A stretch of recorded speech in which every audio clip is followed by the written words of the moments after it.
ധനസുമത് തുടരുക. മറ്റൊരു വാർത്ത കൂടിയുണ്ട്. അതിൽ ഒരു ഇഡിയുമായി ബന്ധപ്പെട്ടുള്ള വാർത്തയാണ്. ഇഡിക്കെതിരെ അഭിഭാഷകരുടെ സംഘടന രംഗത്ത് വന്നിരിക്കുന്നു. സുപ്രീം കോടതിയിലെ അഡ്വക്കേറ്റ് ഓൺ റെക്കോർഡ് അസോസിയേഷനാണ് ഇഡിയെ വിമർശിച്ചത്. നിയമോപദേശത്തിന്റെ പേരിൽ അഭിഭാഷകന് സമൻസ് അയച്ച നടപടി തെറ്റാണ്. സ്വതന്ത്രമായ നീതിന്യായ വ്യവസ്ഥയ്ക്ക് മേലുള്ള ഇഡിയുടെ കടന്നുകയറ്റമാണ് ഇതെന്നും സ്കോറ കുറ്റപ്പെടുത്തി. വിവരങ്ങൾ നൽകാൻ സുമോദ് തന്നെ ചേരുന്നു. സുമോദ്, എന്തുകൊണ്ടാണ് ഇങ്ങനെയൊരു വിമർശനത്തിലേക്ക് ഈ സംഘടന എത്തിയത്?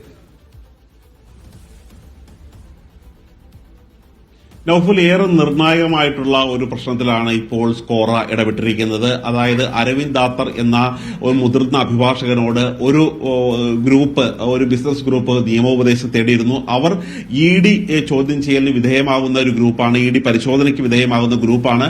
അതുകൊണ്ട് നിയമോപദേശത്തിന്റെ പേരിലാണ് ഈ മുതിർന്ന അഭിഭാഷകൻ കൂടി ചോദ്യം ചെയ്യാൻ എത്തിച്ചേരണം എന്ന് ആവശ്യപ്പെട്ടത്. സമൻസ് കൊടുത്ത് 1 മണിക്കൂറിനുള്ളിൽ തന്നെ ഈ സമൻസ് പിൻവലിക്കുകയും ചെയ്തിരുന്നു. പക്ഷേ സുപ്രീം കോടതി കൃത്യമായ ഒരു സംരക്ഷണം അഭിഭാഷകർക്ക് നൽകുന്നുണ്ട്.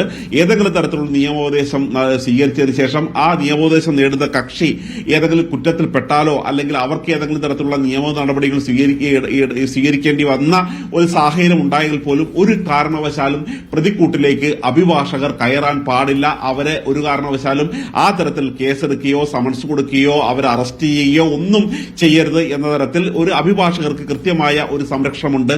ഇത് മറിച്ച് ഇഡി ഇപ്പോൾ എല്ലാവിധത്തിലുള്ള അധികാരങ്ങളുടെ ലംഘനമാണ് നടത്തിയിരിക്കുന്നത്. എല്ലാ സീമകളും ലംഘിച്ചുകൊണ്ടാണ് അഭിഭാഷകർ തന്നെ നോട്ടീസ് നൽകിയിരിക്കുന്നത്.